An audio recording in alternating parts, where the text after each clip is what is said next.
Hello again, everyone. The last video we were talking about church authority as it relates to the subject, or the overall subject of what is the church. Now, in this video, we're going to be looking at church authority again, but in the context specifically of Acts 15. Now, the reason for this is because Acts 15, it's known as the chapter, for those who don't know, of the Council of Jerusalem. The Council in Jerusalem, also known as the First Church Council, and so on.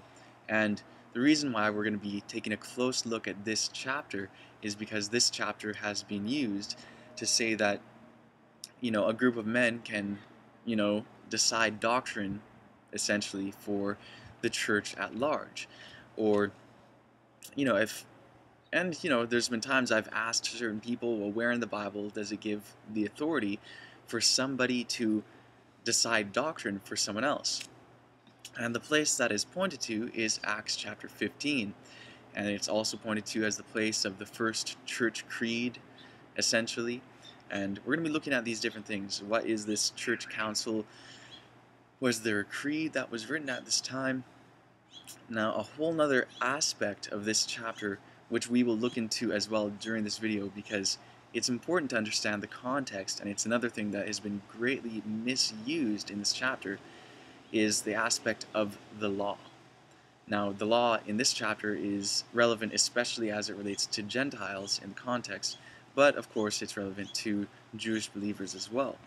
So we're going to be looking at this chapter, looking at it in the context, and trying to understand by the Spirit and by the grace of God what this is really saying. So please, buckle your seatbelts and have a prayer, or have a prayer and then buckle your seatbelts, and ask for the guidance of the Spirit in this, because you'll probably end up with a different perception once we're done than you started with.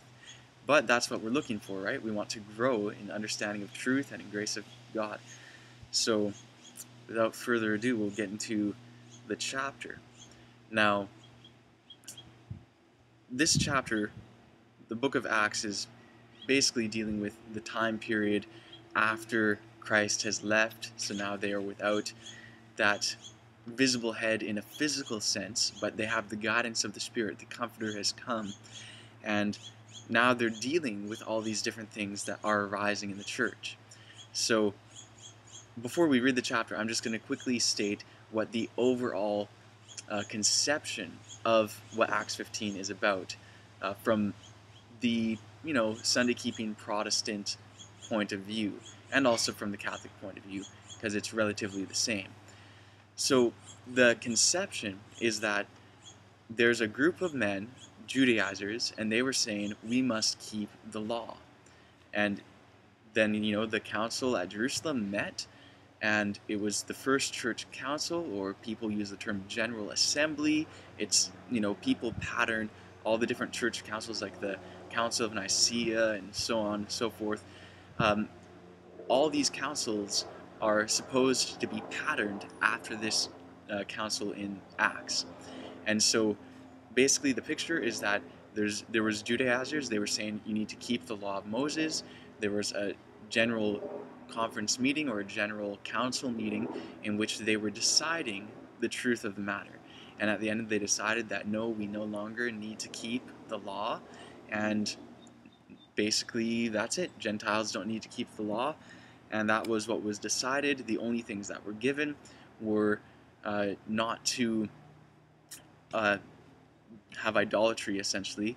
No idolatry, no sexual immorality, and nothing strangled, and nothing, eating no strangled meat, and nothing, eating no blood, nothing with blood, which those last two, strangled and blood, as we'll see, are pretty well connected. So that's the general conception. Now we're going to go and see if that is the case according to Scripture. Let's just go and look at it at its context. Please look at it with a fresh mind. And quickly, before, one verse that I want to read, just for the principle, is Luke chapter 6. And this is a great parable. We're going to read Luke chapter 5, verse 37, 38, and 39. And no man putteth new wine into old bottles, else the new wine will burst the bottles, and be spilled, and the bottles shall perish. but the new wine must be put into new bottles, and both are preserved. So we have this concept, and it's a parable that was given. And without going into all the details, the general principle is that we need a new and fresh mind. We need that new birth experience made into a new creature in Christ, and then we'll be able to take in the new wine. If we're coming to something from our old perspective, we won't be able to understand it. It basically won't be desirous to us, which is what verse 39 says. It says, "No man also having drunk old wine straightway desireth the new, for he saith, the old is better." So as we go through Acts chapter 15, and you're seeing a new perspective on this, it's understandable that the old perspective, the preconceived notion, is more comfortable for you. It's what you prefer, perhaps. But, we need to ask, what is the truth? That's the question. And that's what we're going to get to the bottom of, hopefully, in this video.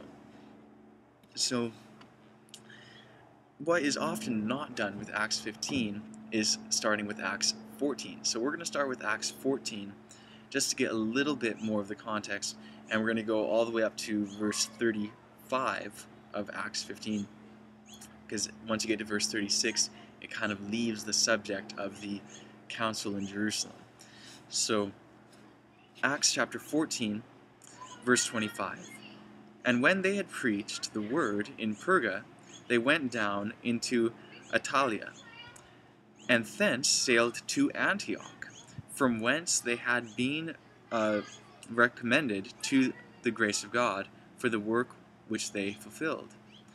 And when they were come, and had gathered the church together, they rehearsed all that God had done with them, and how they had opened the door of faith unto the Gentiles. And there they abode long time with the disciples," or the learners. So the context of this, they're in Antioch. They just went to Antioch, and they're there with the believers. They just shared with them the good news of how the gospel has gone to the Gentiles, and that is the context of the setting up of Acts 15. So we need to keep that in mind as we go in. So this is the believers at Antioch.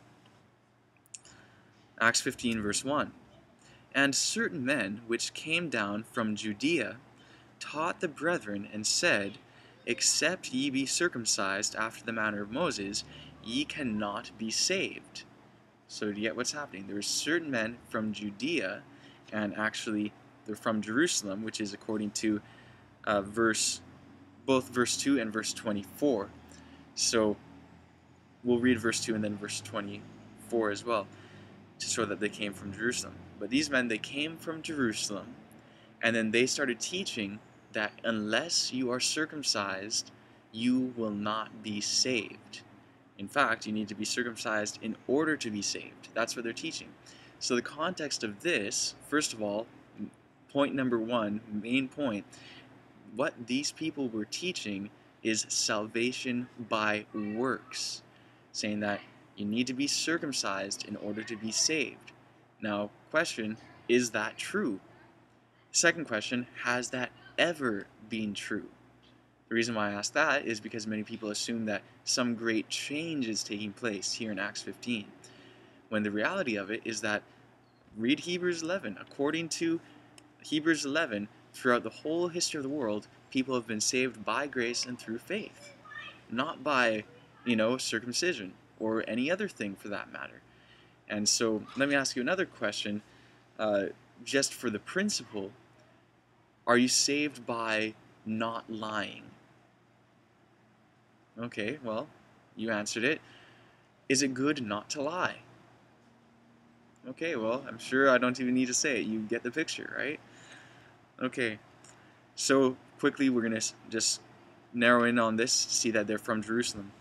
Verse 2 says, "When therefore Paul and Barnabas had no small dissension and disputation with them, they determined that Paul and Barnabas and certain other of them should go to Jerusalem unto the apostles and elders about this question." Okay, now verse 24. So they went to Jerusalem. Why are they going to Jerusalem? Verse 24, this is now basically representing the speech of those at Jerusalem. It says, "Forasmuch as we have heard that certain which went out from us have troubled you with words, subverting your souls, to whom we gave no such commandment. So here we're seeing this concept that they came from those in Jerusalem. So these men came from Jerusalem, and you'll see the importance of this as we go on. They came from Jerusalem, and they're teaching works salvation. Okay, now, and also those who they're teaching it to, we have to remember, where did they go to? They came from Jerusalem to where? What's the context? Antioch, right? They went from Jerusalem to Antioch, and they're teaching to those people at Antioch that you must be circumcised in order to be saved. Works salvation. So, in verse 2 it says, when therefore Paul and Barnabas, who just said they went to Antioch, Paul and Barnabas had no small dissension and disputation with them. In other words, they were arguing with them pretty majorly. It wasn't just a small disagreement. They were taking huge issue with what was going on. Because, of course, the gospel is you are saved through the sacrifice of Christ, right? I mean, and here they're teaching something totally contrary. So, of course, Paul and Barnabas had no small dissension and disputation with them. Part B of this verse says, they, referencing those at Antioch, determined that Paul and Barnabas and certain other of them should go to Jerusalem unto the apostles and elders about this question. Now, first thing to notice here is that no small disputation. This is something that Paul and Barnabas already understood was false doctrine. They already knew that this was incorrect. So why are they going to Jerusalem? Are they going there to solve a doctrinal issue and have a committee of men decide doctrine? Is that what this is saying? Or is it saying that they already knew, Paul and Barnabas already knew that this was false doctrine, so they must have been going to Jerusalem for some other reason? And the reason in the context is that these men came from Jerusalem and were claiming to represent those from Jerusalem, and they were basically saying that the apostles which lived in Jerusalem were teaching that you need to be circumcised in order to be saved.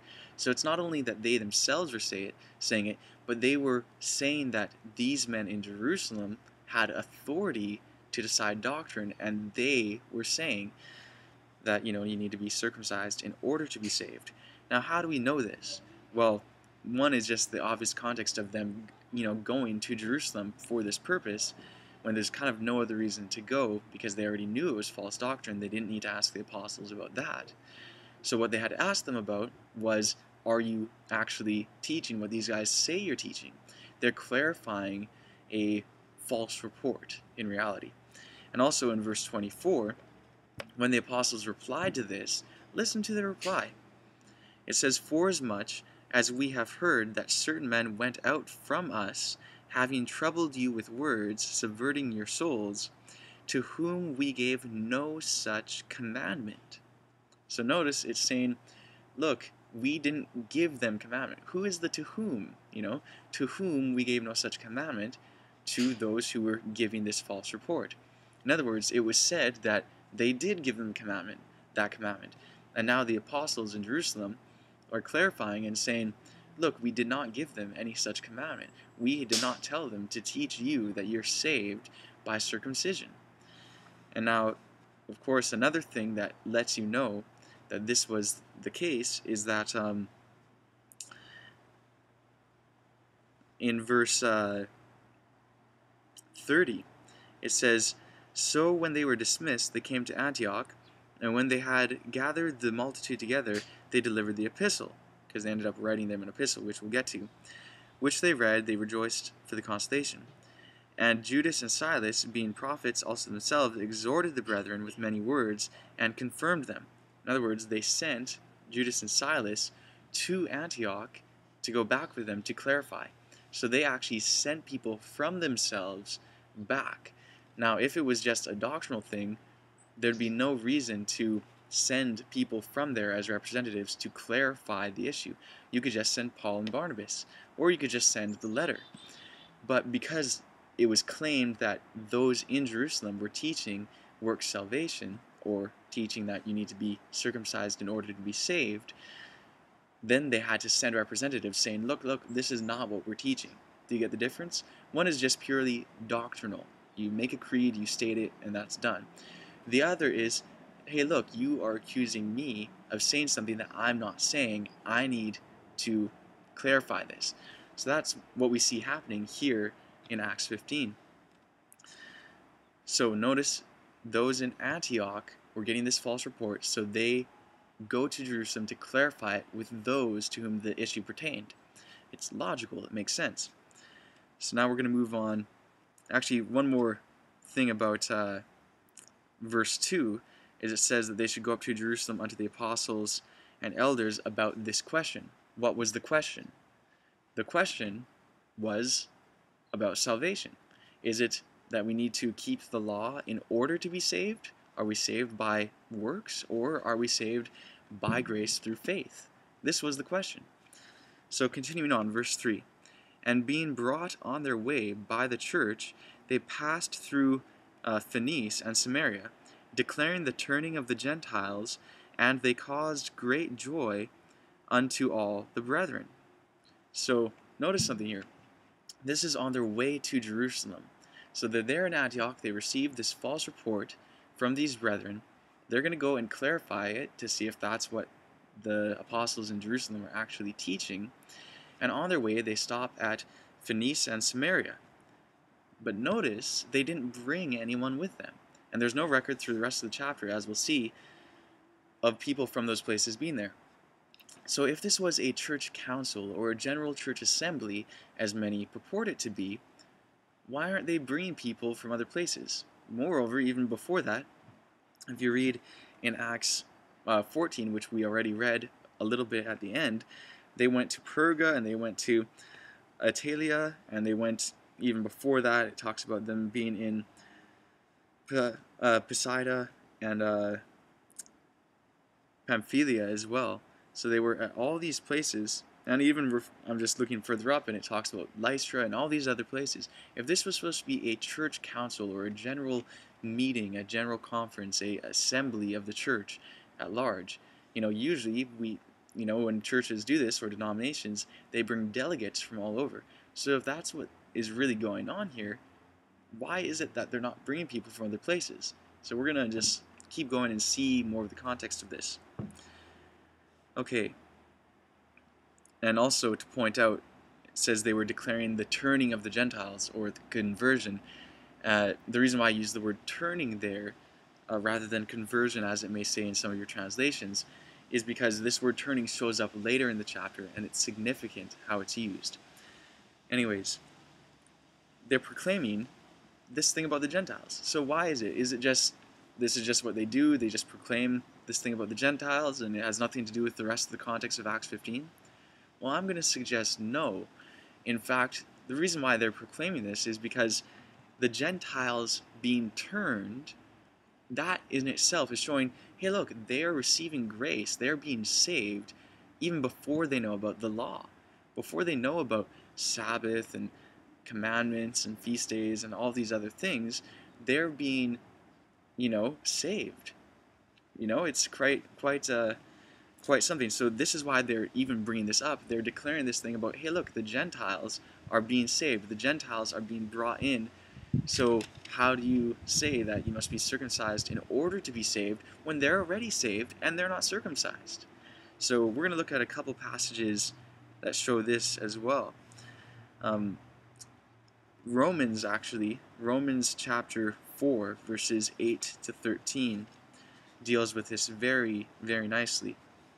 Specifically, in fact. Romans chapter 4, verses 8 to 13. Blessed is the man to whom the Lord will not impute sin. Verse 9. Cometh this blessedness then upon the circumcision only, or upon the uncircumcision also? In other words, this blessing of being declared righteous or justified, is this only upon those who are circumcised, or upon those who are not circumcised? For we say that faith was reckoned to Abraham for righteousness. How was it then reckoned? When he was in circumcision or in uncircumcision? So the question is, when was righteousness attributed to Abraham? Was it when he was circumcised or before he was circumcised? Then it says, it answers the question, not in circumcision, but in uncircumcision. And he received the sign of circumcision, a seal of righteousness of the faith which he had yet been uncircumcised, that he might be the father of all them that believe, though he be not circumcised, that righteousness might be imputed unto them also. So this is pretty clear, doesn't need much comment. Verse 12, and the father of circumcision to them who are not of the circumcision only, but who also walk in the steps of faith of our father Abraham, which he had being yet uncircumcised. For the promise that he had, or that he should, the promise that he should be the heir of the world, was not to Abraham or to his seed through the law, but through the righteousness of faith. So here it's pointing out pretty clearly that Abraham received righteousness by faith, not of the law. Now, another question, did Abraham keep the law? And was he commanded to? Well, of course, yes, he did keep the law, and yes, he was commanded to, and yet he was saved by faith, not by works. So in other words, the point is, saying that you are saved by grace through faith and not of works, lest any man should boast, does not mean that there should be no works. It does not mean that, the law is done just because you're saved by grace and through faith. So you can see how Romans 4, and please compare these passages, Romans 4 and Acts 15. And by this you can see why they're bringing up the turning or the conversion of the Gentiles, because their conversion is just proof that we're not saved by works. We're not saved by the law or by circumcision in particular, because they didn't have the law. They didn't know the law. They were not circumcised.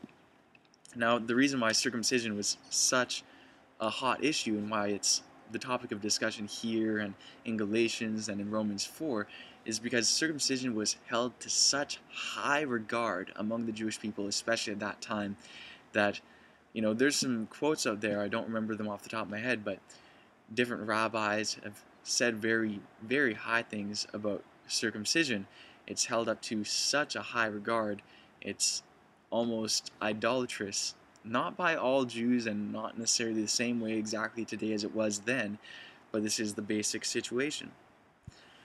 Okay, so that's why they were declaring the glory of the Gentiles, or declaring the conversion of the Gentiles. Verse 4 of Acts 15. And when they were come to Jerusalem, they were received of the church, or the ecclesia, the congregation, and of the apostles and elders, and they declared all things that God had done with them. So notice they being who? Who is they that went to Jerusalem? That's what we have to ask first. Well, of course, we just read it was Paul and Barnabas, right? So there's Paul, Barnabas, and it said in the previous verse, or verse 2, and that it was also a couple of the brethren from Antioch, which we'll see more throughout this chapter. So all who are there, they get to Jerusalem. Who's there? There's Paul, and there's Barnabas, and there's a few of the brethren from Antioch, and then there's the local church at Jerusalem. Okay, so that's what's happening so far. Now, and it also says that they arrived there. They're the ones present. Verse 5 says, but there rose up certain of the sect of the Pharisees which believed, saying that it is binding to circumcise them, besides commanding them to keep the law of Moses. So, you see here, they were saying, look, and this is some of those who were there of the sect of the Pharisees who are of the same train of thought as those who went to Antioch and were teaching that same doctrine of salvation by works. And so these were Pharisees who had been converted, like Paul. And this is the disputation. Okay, so we want to point out one more thing here about verse 5. That the way it reads there may be slightly different than some of your translations.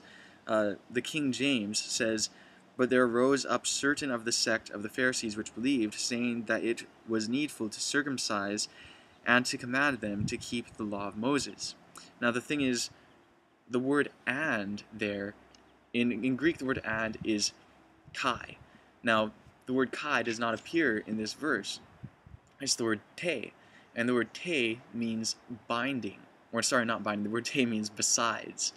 So it doesn't say, that we need to command them to be circumcised and to keep the law of Moses. It says we need to command them to be circumcised besides, in addition to keeping the law of Moses. So,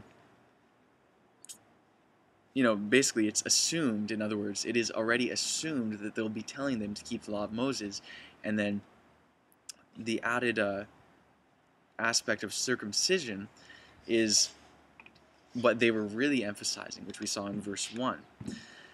So anyways, we see that what they were saying, though, is rebutted in verse 24, which we'll get to, and we've already read it twice. But anyways, you can see this basic concept. The other thing I want to point out, okay, they meet. They just got there, now they meet. Now, what most people don't realize is there's actually 2 meetings in Acts 15. Usually people assume it's just all one big meeting. But, so they meet, they discuss this. The sect of the Pharisees, or those from among the sect of the Pharisees who were believers, said what they said. And then in verse 6 it says, "And the apostles and elders came together for to consider this matter." Now, wait a second. I thought they were already together. Why is it now saying now they are coming together to discuss this? Well, this is because this is a new meeting. There's 2 meetings. One is in verse 4 and 5, then the other goes from verse 6 to verse 29. Now, this is this is important because when we compare the 2 meetings, we're going to look at the difference between them and the similarities between them and see, okay, well, when we say the council, the Jerusalem Council, Acts 15, which meeting are we talking about? The first one or the second one? Well, usually people are referencing the one from verses 6 to 29, although they don't even take into account the one from verse 4 to 5. Now, I want to point out as well, some people may doubt that it's actually 2 separate meetings, although it is pretty clear in the context.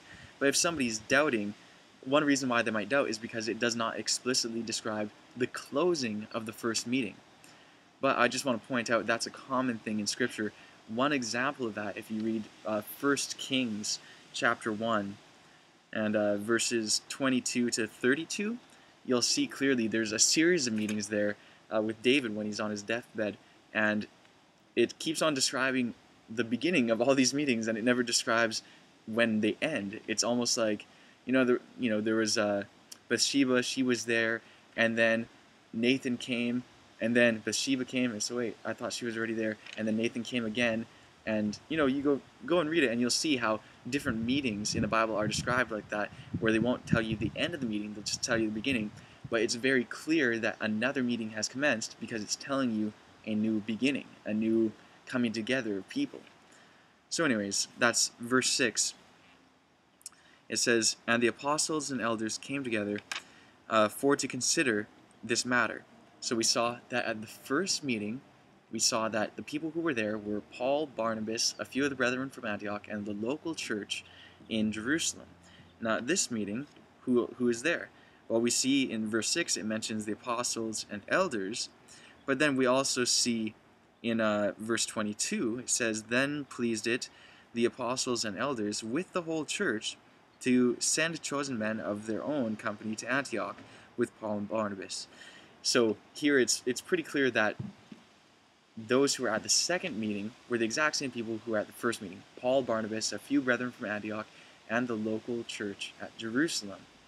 Now, at this point, I want to ask the question, if this qualifies as a church council in Acts 15, verses 6 to 29, would not the meeting in verse 4 and 5 actually, wouldn't that be the first council? So this council of the verse 6 to 29, wouldn't that actually be the second church council?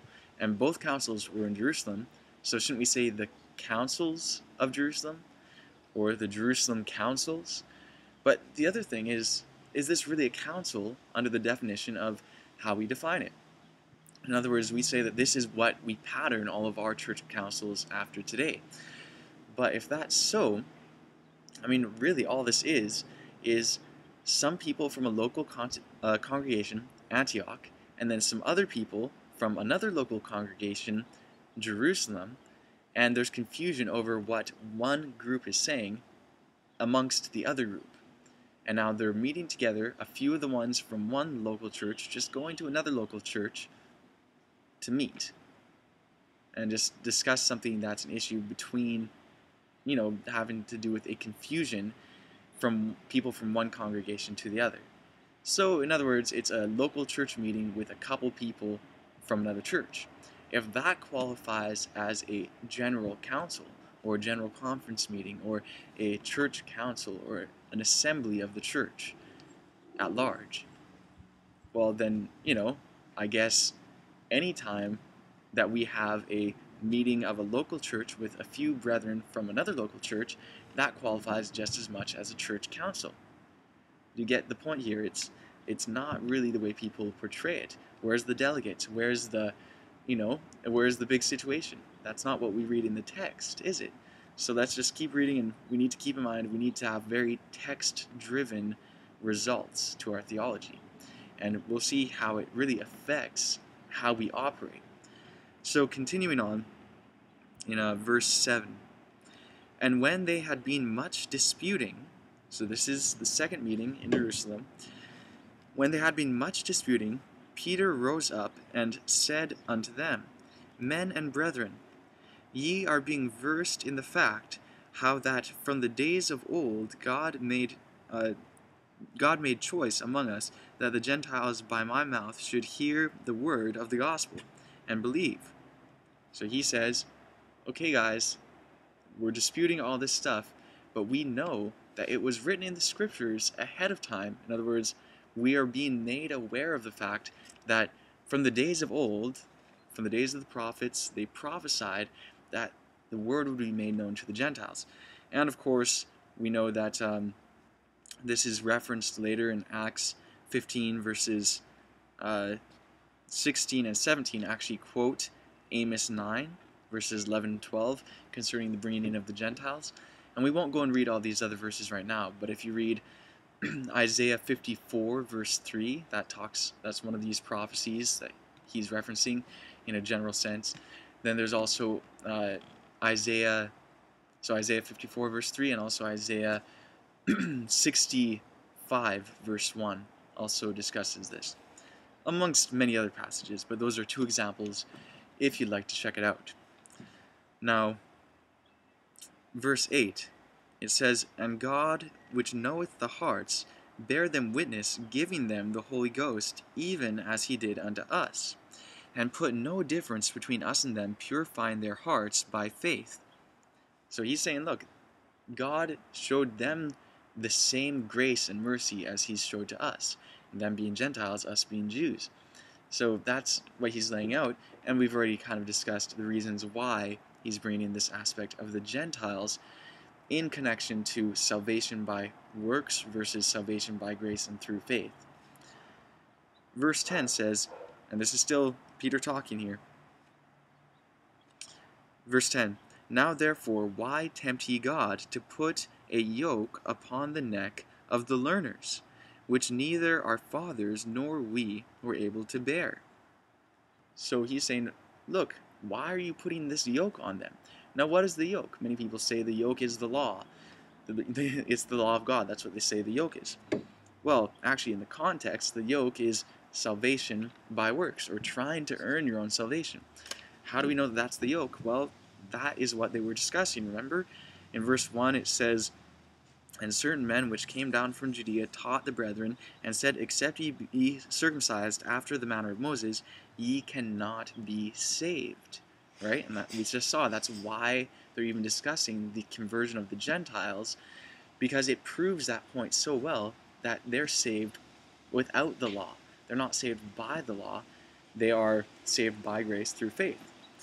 So that yoke, in reality, is trying to earn your own salvation.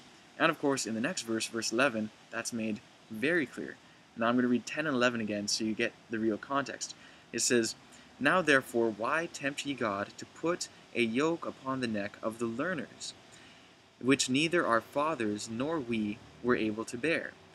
But," in other words, he's stating now what is in opposition to that, "but we believe that through the grace of the Lord Jesus Christ we shall be saved, even as they."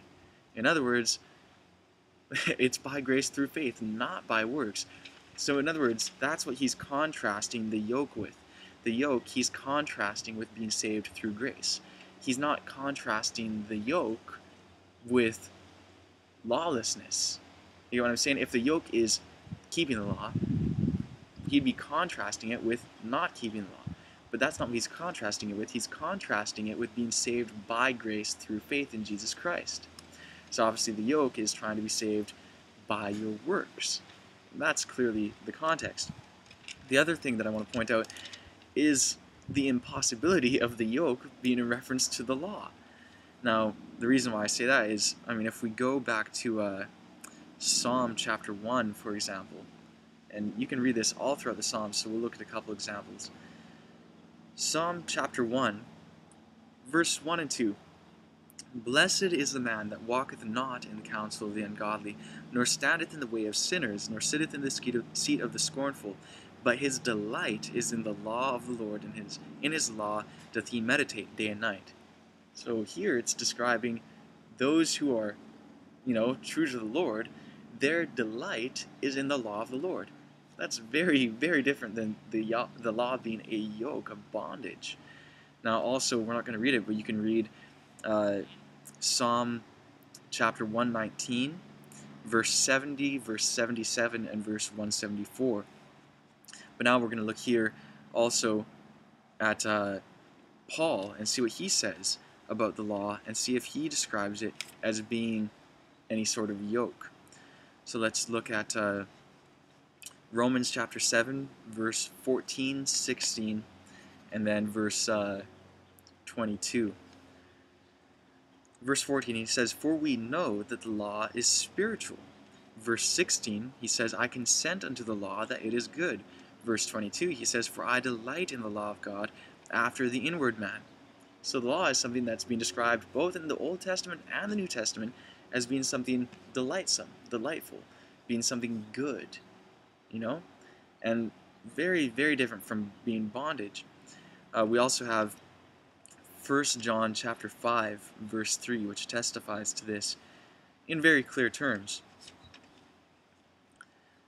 It says, "For this is the love of God, that we keep his commandments, and his commandments are not grievous."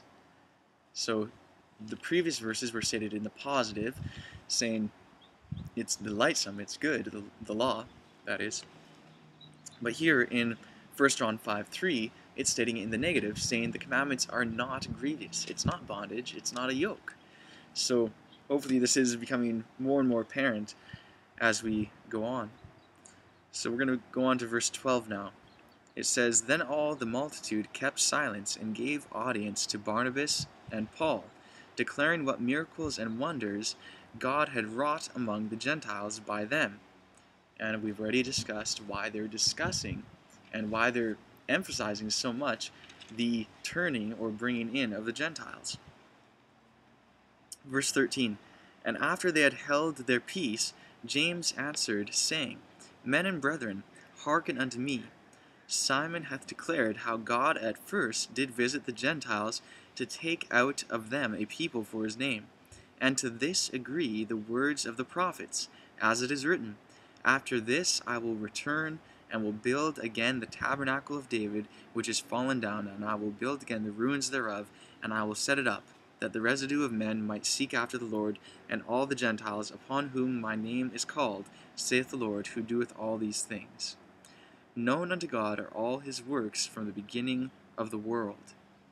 So we see here that James, he speaks up and he says, hey, look, what Peter's saying, that's in harmony with the prophets. And it's interesting because the way he's speaking of it is as though it should be in harmony with the prophets. He's talking about that as being a good thing.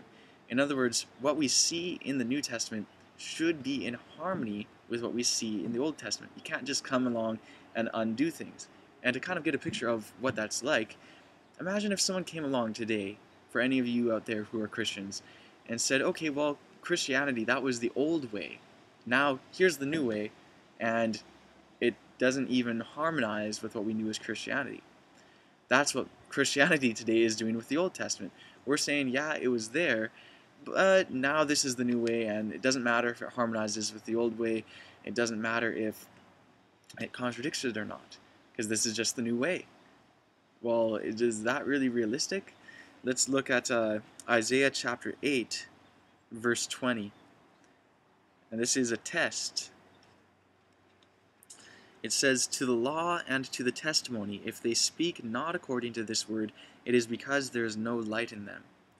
So, when someone comes saying something to us, we are to test it according to the law and the testimony. The testimony is the testimony of Jesus, which of course he speaks through the Spirit of Prophecy, which is through the prophets. And I have a playlist called The Spirit of Prophecy on this channel. If you want to understand more of that particular aspect, please go check those videos out. But anyways, look at this. If we're supposed to test things according to the law and the prophets, well, what were they supposed to do in Jesus' day? If Jesus and the apostles came and they were doing away with the law, then how could the Jews at that time know that it was true? And in fact, it wouldn't be true if it was going against the law and the prophets, according to Isaiah, right? So we need to keep these things in mind. Also, another aspect of this, speaking of the law and the prophets, Jesus said in Matthew chapter 5, verse 17, "Think not that I am come to destroy the law or the prophets. I am not come to destroy, but to fulfill." So Jesus said he did not come to destroy the law or the prophets. He came to fulfill. Now, we need to recognize that Paul is not going to contradict Christ. And neither is Peter, and neither is James. And that's why James is saying, hey, look, what Peter's saying is in agreement with the prophets. And what they are saying, continuing on, is also in agreement with the law. And we'll see that more and more. So, verse 19, still James speaking. "Wherefore my sentence is, that we harass not them, which from among the Gentiles are turning to God." So he's saying, let's not trouble them, let's not harass them. And the word there, trouble, in many translations, is a bit stronger than that in Greek. It's not just irritating someone, it's harassing them, it's troubling them deeply. And we'll see that also more in verse 24. It tells us that they were troubling them with their words. In other words, look at this. And actually we'll focus a little bit on the word turning right now, and then I'll bring this one more aspect. It says, "Wherefore my sentence is, that we harass not them, which from among the Gentiles are turning to God." Some translations may say turned. In Greek it's turning. Now turning is when someone is just coming to the knowledge of the truth, right? It doesn't say they've already done it, they're there, they're well acquainted with the Bible. No, these people are just new to the faith, baby Christians, just trying to take in the milk of the Word. Not eating the strong meat yet, they're just taking in the milk, they're just turning to God. Which is why in verse 10, remember it says, "Now therefore why tempt ye God to put a yoke upon the neck of the learners?" The learners, right? So they're just learning, they're just coming to the knowledge of the truth.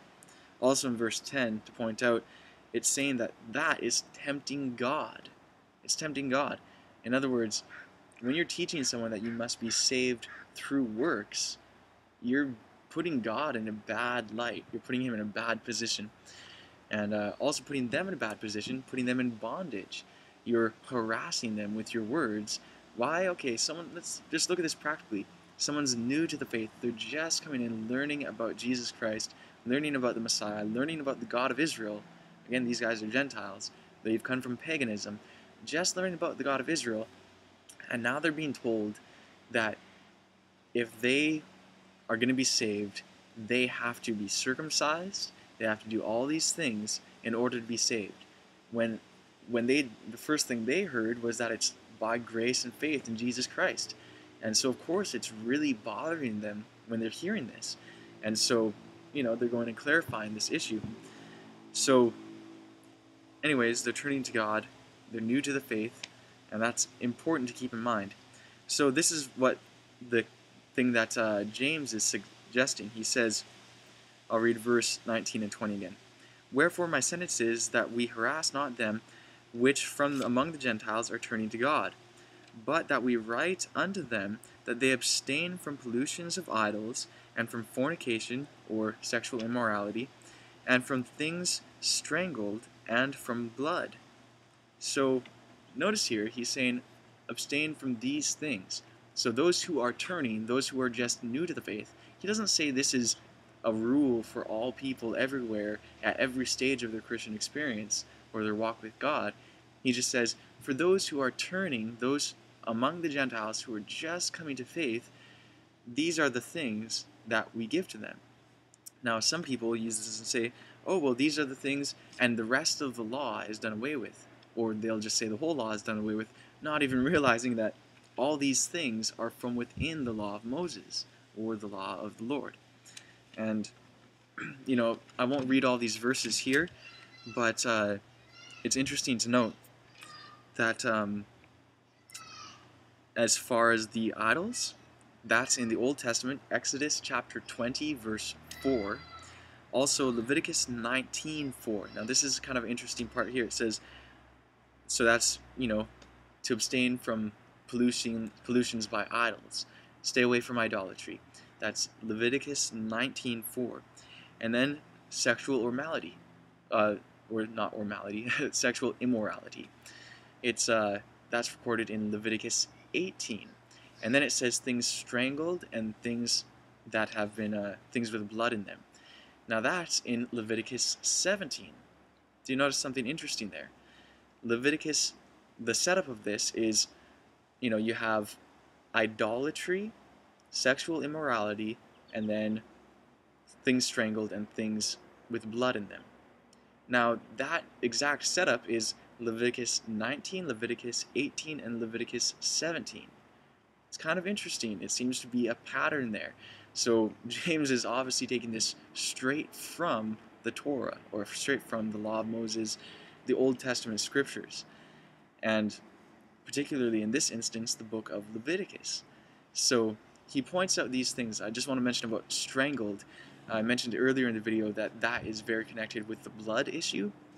The reason why it was very common in Paul's day that they would strangle the animals to keep the blood in the flesh. They wouldn't drain the blood properly because, of course, that gives more flavor and so on and so forth. Some people might think the blood is good for you, but this is what they were doing. And so he was saying, abstain from the strangled things because there's blood in it. So abstain from strangled things, abstain from blood, abstain from sexual immorality, and abstain from idolatry. Now, here's the thing. If he just said, abstain from sexual immorality. Now, what if I say that to a group of 100 people today? Abstain from sexual immorality. Well, there's going to be dozens of different interpretations of what that is. Some people are going to say, oh, homosexuality, that's not sexually immoral. Some people even believe that pedophilia is not sexually immoral, right? There's so many different understandings of what sexual immorality is. So how do we define that? Well, the way James is doing it is according to the Torah. So obviously, when these Gentiles come and ask, well, okay, you told me not to be into idolatry, you told me not to be sexually immoral. Well, what is sexually immoral? How do you define that? And so obviously, they'd have to go back to the law of Moses to teach them this. So they'd have to be teaching them out of the law. So they'd be teaching them the law, which the next verse makes very clear. It says in verse 21, for Moses of old time hath in every city them that preach him, being read in the synagogues every Sabbath day. Do you get that? He's saying those who are turning from the Gentiles, turning to God from among the Gentiles, let's give them these few things that are required of them now, for we're going to be teaching them in the synagogues every Sabbath. They're going to be learning the law of Moses. Now, if the law of Moses was done, why would he say that? Why would he say that? And also, I want to point out with verse 20, why would it be these particular things? Why wouldn't he say, the Sabbath and this and that? Well, obviously the Sabbath, that's an easy one because, well, he just mentioned that they'd be learning in the synagogue every Sabbath, so it automatically assumes that they were already keeping the Sabbath, which we're going to look at a little bit more closer to the end of this video. But why these things? Why idolatry, sexual immorality, and blood? Well, if we go back to Ezekiel chapter 33, we're going to see in verses 24 to 29. We're going to read this, and you'll see what it says. Ezekiel 33, 24 to 29. Son of man, they that inhabit those wastes of the land of Israel speak, saying, Abraham was one, and he inherited the land, but we are many, and the land is given us for inheritance. Wherefore say unto them, Thus saith Lord God, Ye eat with the blood, and lift up your eyes toward your idols, and shed blood, and shall ye possess the land? Ye stand upon your sword, ye work abomination, for ye defile every one his neighbor's wife, and shall ye possess the land? So notice here, the things that he pointed out were the various things pointed out in Acts 15. And when that was being written in Ezekiel's day, Ezekiel was in captivity in Babylon with the rest of the Jews, and the 10 tribes of Israel had already been scattered over 100 years before then. So they're scattered from the land of Israel, and it's saying, look, you think that you can go back to the land, and you're in idolatry, and you're eating blood, and you're in sexual immorality?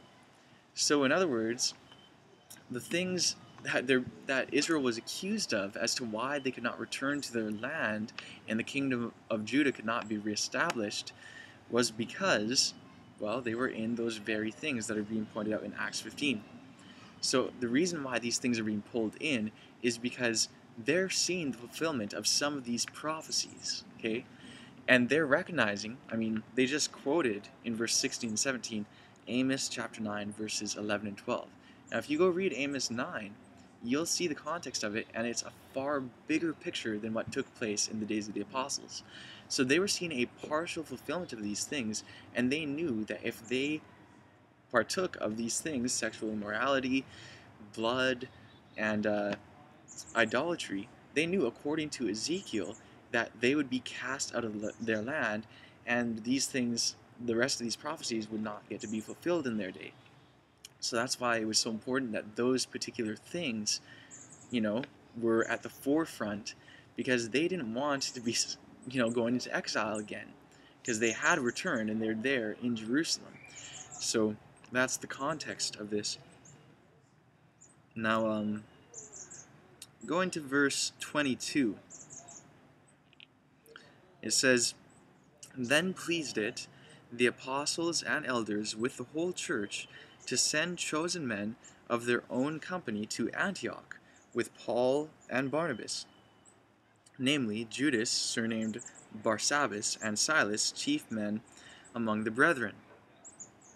So again, we see these were those people who were there at the meeting. It was not a general council of the worldwide church with delegates and the whole setup. It was just one local congregation with a few brethren from another.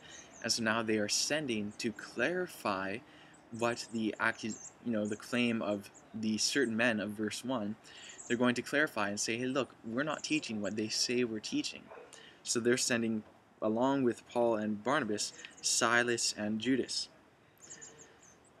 Now, verse 23, And they wrote letters by them after this manner. The apostles and elders and brethren send greeting unto the brethren which are of the Gentiles in Antioch and Syria and Cilicia. Now, these are the only 3 places where the letters went. Everywhere else was not affected by this whole issue. So obviously the reason why letters went there as well is because they were dealing with similar things. This whole salvation by works, salvation by faith. What's the truth of the matter? What about keeping the law? How does this fit in, right? And so that's the letters also went to them. Verse 24. So this is telling what the letter is. This is the letter that they're sending to these people. Forasmuch as we have heard that certain men went out from us, have troubled you with words, subverting your souls, to whom we gave no such commandment. So notice again, it's that certain men went out from them, and they're saying, look, these men went from us, but we didn't tell them to say what they're saying. We did not give them any such commandment, because that's what was being accused them.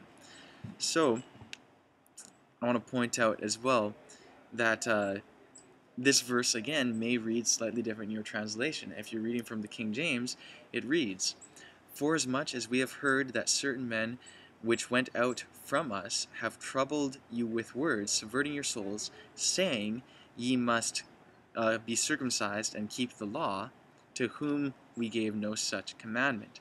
Now, the part that says, saying, "Ye must be circumcised and keep the law," has now been clearly shown to be a later addition to the text and not part of the original text, which is why I did not include it in the initial reading. But it's good for you to be aware, especially if you're reading from a translation that includes that, because that is just not what was there. Okay, verse 25. Continuing with the letter that they're writing. "And it seemed good to us, being assembled with one accord, to send chosen men unto you with our beloved Barnabas and Paul, men that have hazarded their lives for the name of our Lord Jesus Christ. We have sent therefore Judas and Silas, who shall also tell you the same things by mouth." So notice here, they're sending these men, and they're saying, these men are good men. These men have been hazarded for the sake of Christ. They're basically pointing out that they are viewing these men as true believers, not as false believers like those certain men of verse 1. And also pointing out here that, look, we're sending you this letter letting you know we do not take the stand that they say we're taking, and we're also sending you Silas and Judas from among us. And of course it's not Judas Iscariot, he was already dead by that time. But they were sending them, and they're saying, look, they're going to tell you the same things by mouth. They're going to explain this further. So verse 28 says, "For it seemed good to the Holy Ghost and to us to lay upon you no greater burden than these necessary things, that ye abstain from meats offered to idols, and from blood, and from things strangled, and from fornication, from which if ye keep yourselves, ye shall do well. Fare ye well." That's the end of the letter. Now, we pretty much already discussed why it was those particular things, and that just because those particular things were mentioned for those who are just turning does not mean that that's the stopping place, because of course, according to verse 21, they're going to be learning the law of Moses every Sabbath in the synagogue. Now, one thing that I mentioned earlier that I want to bring out again is Sabbath. A lot of people use Acts 15 to say no more Sabbath, and I want to just point out that those in Antioch, according to this chapter and to other chapters which we'll look at briefly, they were already keeping the Sabbath. So that's why it wasn't mentioned. It wasn't because, Sabbath isn't important. It's because, well, they're already, according to verse 21, learning the law of Moses every Sabbath in the synagogue. Now, if you also want more evidence that those in Antioch were keeping the Sabbath even prior to this time, we'll just look at Acts chapter 13, verse 14, 42, and 44. Verse 14 says, "But when they departed from Perga, they came to Antioch in Pisidia, or Pisidia, depending on how you pronounce it, and went into the synagogue on the Sabbath day and sat down." Verse 42, "And when the Jews were gone out of the synagogue, the Gentiles besought that these words might be preached to them the next Sabbath." Okay, so Gentiles want to be preached to in Antioch the next Sabbath. And again, pointing out it's in Antioch. Verse 44, "And the next Sabbath day came almost the whole city together to hear the word of God." So this is Gentiles keeping the Sabbath in Antioch, recorded in no, I can't think of a plainer way to record it in Acts 13. And also Acts 15 is very clear as well. So anyways, we'll continue on. We just have a couple more verses. Verse 30. So when they were when they were dismissed, they came to Antioch, and when they had gathered the multitude together, they delivered the epistle, which when they had read, they rejoiced for the consolation. And Judas and Silas, being prophets also themselves, exhorted the brethren with many words, and confirmed them. And after they had tarried there a space, they were let go in peace from the brethren unto the apostles. Notwithstanding, it pleased Silas to abide there still. Paul also and Barnabas continued in Antioch, teaching and preaching the word of the Lord with many others also. So that's a simple record of how in Antioch, that's, the end of the letter, the end of the meeting. Then it's describing them going to Antioch, delivering the letter, and delivering the same message that the letter contained by word of mouth. And then, of course, Paul and Barnabas stayed there for quite a while, teaching them. So, in other words, that's showing that they were receiving further instruction. Now, hopefully you can see this is basically the context of Acts 15. By now, a few things should be very clear. One, the common conception of Acts 15 being there was Judaizers came from Jerusalem and telling people that they have to keep the law. Then Acts 15 was a church council in which they decided that no, the law does not need to be kept. Okay, first of all, hopefully you can see that, first of all, this isn't even a church council. It really isn't. This is just a meeting of a local church with a few brethren from another church. That's it. And the reason for the dispute was not to decide doctrine, it was to clarify whether or not the apostles in Jerusalem were teaching something that was already recognized as false doctrine. Of course, that's works of salvation. Now, also, the other thing that I hope you realize is that even if this was a church council in the manner, that we portray it, or that most people portray it, even if that was the case, this is not saying that the law is done away with. In fact, it's stating pretty clearly that they were teaching them the essential points for remaining in the land of Israel, those essential points in the law. So, and of course referencing teaching them the law of Moses every Sabbath. And hopefully you can also see this isn't about deciding doctrine for keeping the law or not. This is more so about salvation by works versus salvation by grace, the bringing in of the Gentiles, and so on and so forth. Hopefully it was pretty clear. Now what I want to do now is just go through a few passages after Acts 15, as far as chronologically by time, and see some passages that show clear Torah observance after Acts 15. The reason for this is twofold. One, it's showing that if this is a church council with assumed authority to decide doctrine, well then they surely did not follow that in the New Testament after that point. In other words, people assume that this is, an authoritative body of the church that is deciding a, point of doctrine that was under dispute. But the point is that we're going to see is, under their interpretation of this, if that was the case, and if it was a church council deciding that they don't need to keep the law, we're going to find out that Paul and Peter and James and John and all these apostles did not hold that as any authority. First of all, that wasn't the case, but I'm just saying if that was the case, we're going to see that they did not hold any authority, or they did not, in their minds, they did not recognize any authority of that council in that case. So please don't misunderstand what I'm saying here. Don't think that I'm saying that that was the case, and they did say the law shouldn't be kept, and it was a church council, but you get the point. Then the other fold of that is that they didn't say that the law was done. Paul did not understand what took place in Acts 15 to mean that they should not keep the law of God anymore, or otherwise referred to as the law of Moses. Paul didn't understand it that way. James didn't understand it that way. Peter didn't understand it that way. Neither did John. None of these men understood it that way. And so we're going to see that as we go through some of these passages. So Acts chapter 16, and I know this video is a little bit long, but it's just some important information that I want to get across. And with technology these days, I mean, you can pause it if you need to take a break. So please do if you feel you need to. But anyways, we're almost done here. Acts 16, verses 12 and 13 say, and this is, of course, right after Acts 15, so let's see how their mindset has changed, if it has changed.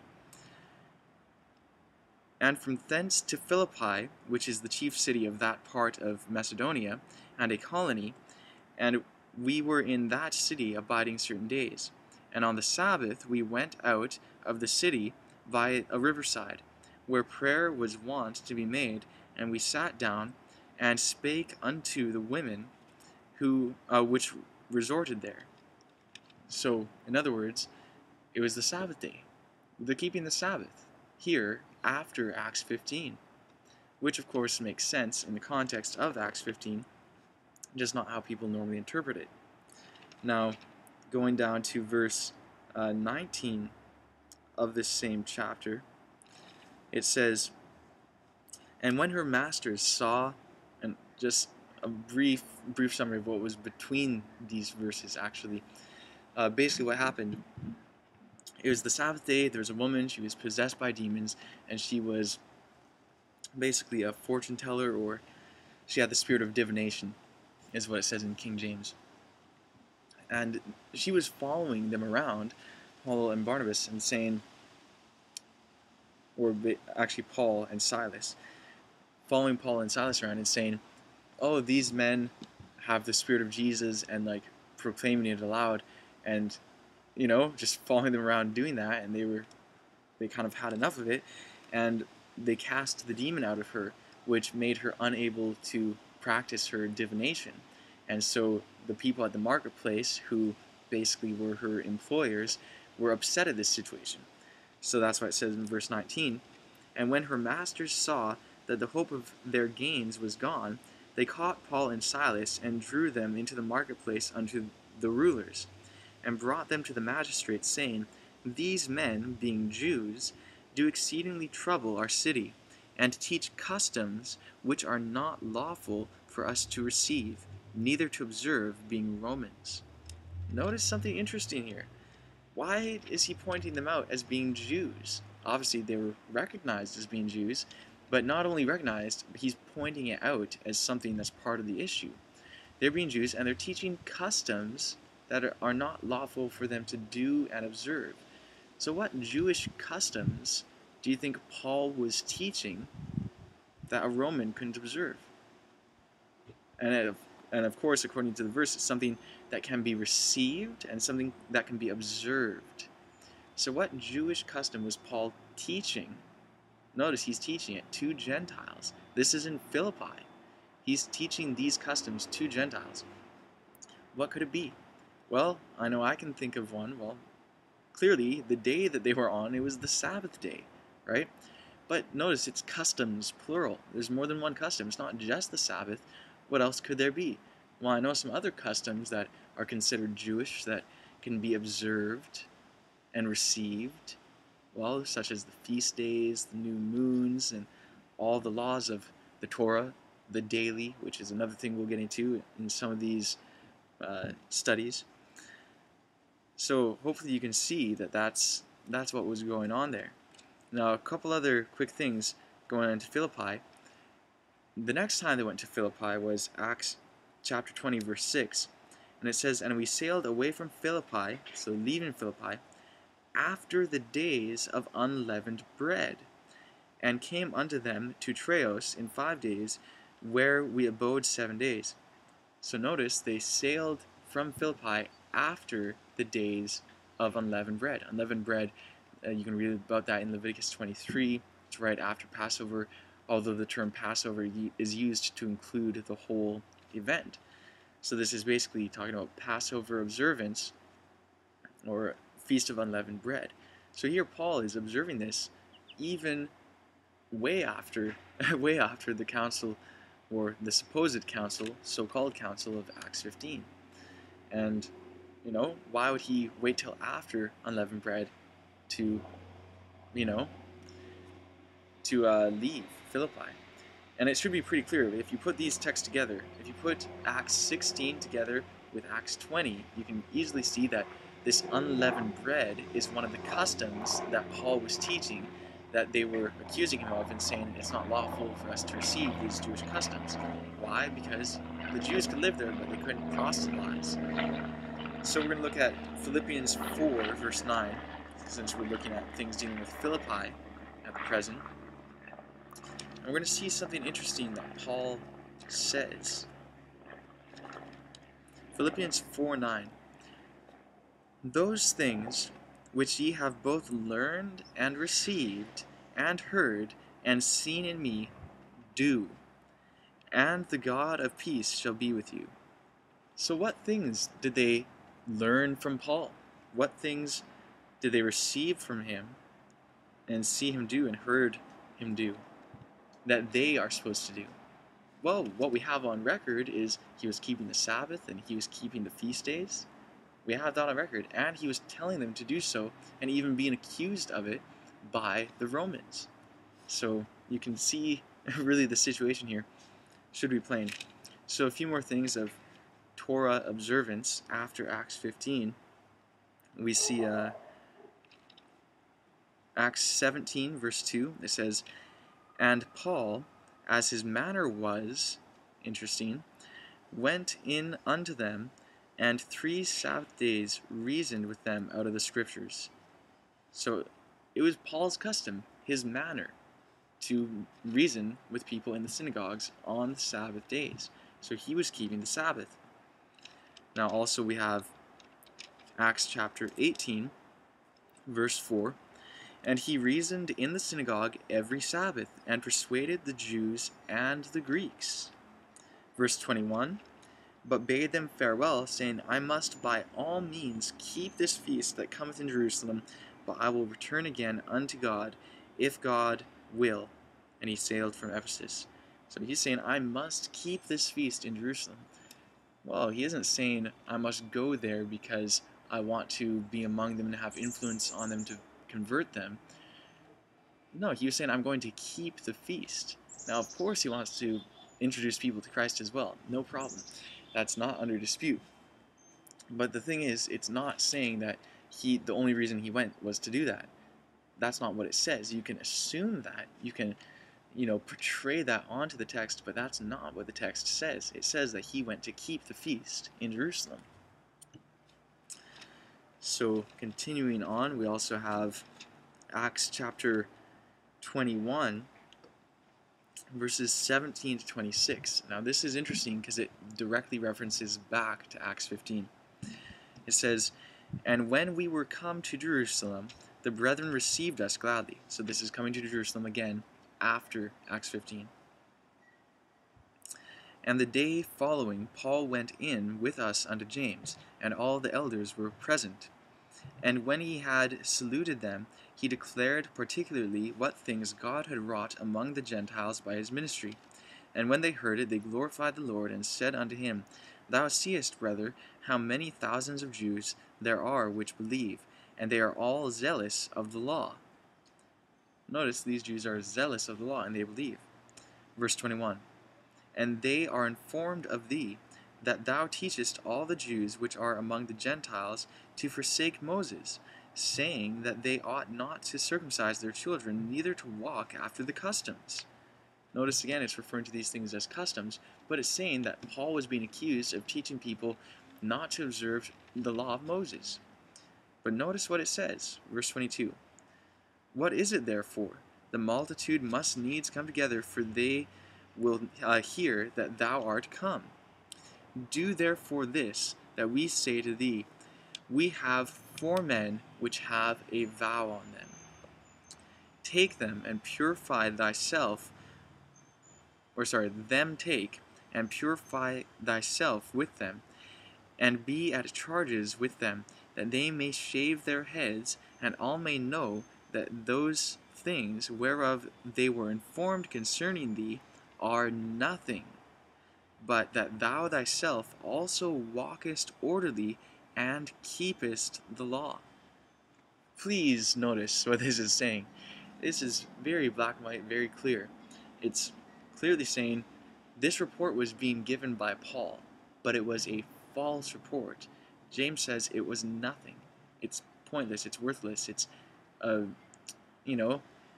worth nothing report because it's not true. And he's saying, hey, go and do this. Observe this one aspect of the law to show them and to let them know that you walk orderly and that you keep the law. So what did Paul do? Did Paul say, no, I can't do that because I don't keep the law? Well, let's see what he said. As touching the Gentiles, this is verse 25, as touching the Gentiles which believe, we have written that they keep themselves from things offered to idols, and from blood, and from strangled, and from fornication. So notice here it's saying, what's the point that he's making here by bringing this up? And this is quoting Acts 15, basically. Well, it's pretty clear. He says, they're saying that you're teaching against the law. So do this, which he was talking about, the purifying yourself and shaving the heads and all that, which is part of the ending of a Nazarene vow, which I'll reference in just a second. So do all this so that they'll know that the report is false and that you do keep the law. As touching the Gentiles, we believe and have written that they keep themselves from things offered to idols, and from blood, and from strangled, and from fornication or sexual immorality. So why is he saying that? Well, simply because he's saying, look, Paul keeps the law, and Paul teaches others to keep the law, because all those things are part of the law. So it's pretty clear the point that's being made. It wouldn't make any sense to make the point that Paul has been accused of teaching others that we're not supposed to keep the law. But that's a false report. So Paul, show yourself that you keep the law, and then all of a sudden you just say Gentiles don't have to keep the law. When the whole point of what you're saying is saying that that's a false report. So, it really doesn't make sense with that interpretation. So then verse 26 says, Then Paul took the men, and the next day, purifying himself with them, entered into the temple to signify the accomplishment of the days of purification, until that an offering should be offered for every one of them. Now if you read in Numbers chapter 6, verses probably about 10 to 18, or if you just read the whole thing, Numbers 6, it's talking about the Nazarene vow. That's part of the law, and this is Paul observing the law. So he's doing this to show the people that he is a law-observant person, and to make the point that he teaches the law and he observes the law, and to rebut their argument that he's doing contrary to that. So that should be pretty clear. Also, 1 Corinthians 5:7, I'll just read 5:7 and 8. Purge out therefore the old leaven, that ye may be a new lump, as ye are unleavened. For even Christ our Passover is sacrificed for us. Therefore let us keep the feast, not with old leaven, neither with the leaven of malice and wickedness, but with the unleavened bread of sincerity and truth. So here, he's saying things very opposite of how we think of things today. Lots of people say Christ our Passover is sacrificed for us, therefore let us not keep the feast. But he says Christ is sacrificed for us, therefore let us keep the feast. Right? So another example of Torah observance or law observance after Acts 15. And we're going to look at just a couple more places. We've seen enough things, to show where Paul's stance was. So we'll just look at one more. We'll look at something from John. Look at 1 John.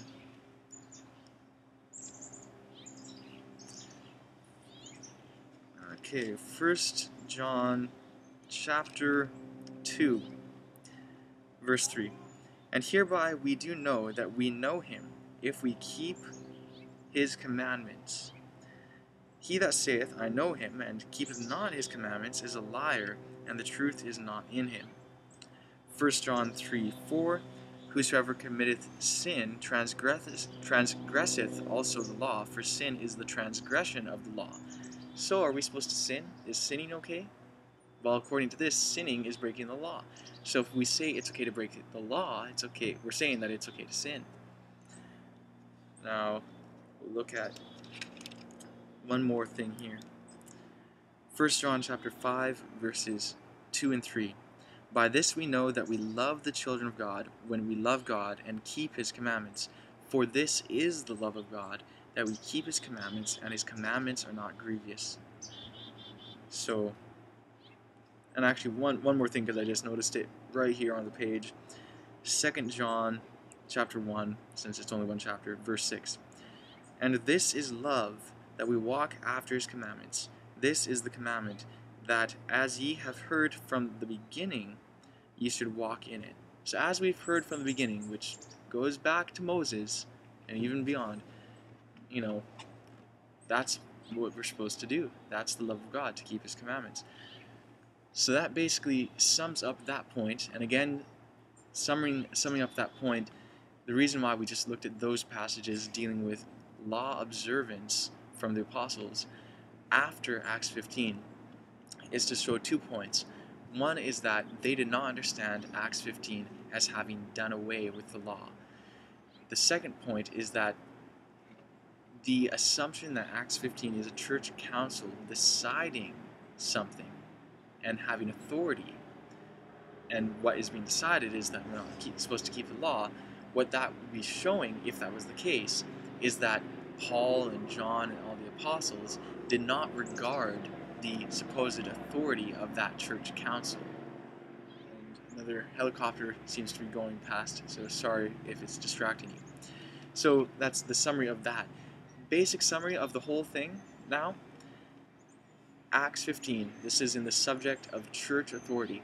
The reason why we even went through all this is because many people look to Acts 15 as the first church council, in which they say there can be an authority of men. And I'm going to have to make this quick because the battery is dying on here. But there's a group of men that have authority, and that they are exercising their authority to decide doctrine. In that context, we just went through to show that that is not the case, and then also we wanted to show that the other assumption, that Acts 15 does away with the law, is also not true. So anyways, I hope this was a blessing to you, and please study it out on your own time, pray and seek the Lord for guidance, and I'll be putting another video on here soon, continuing the subject of what is the church. So blessings to you all. Farewell. Hey there everyone, sorry to make the video a little bit longer, but I didn't really get to give the best summary at the end of this part here because, well, my battery was dying, as you saw. So I'm just going to quickly sum it up again, showing more of the positive summation points, whereas last time I was kind of only able to state it in the negative.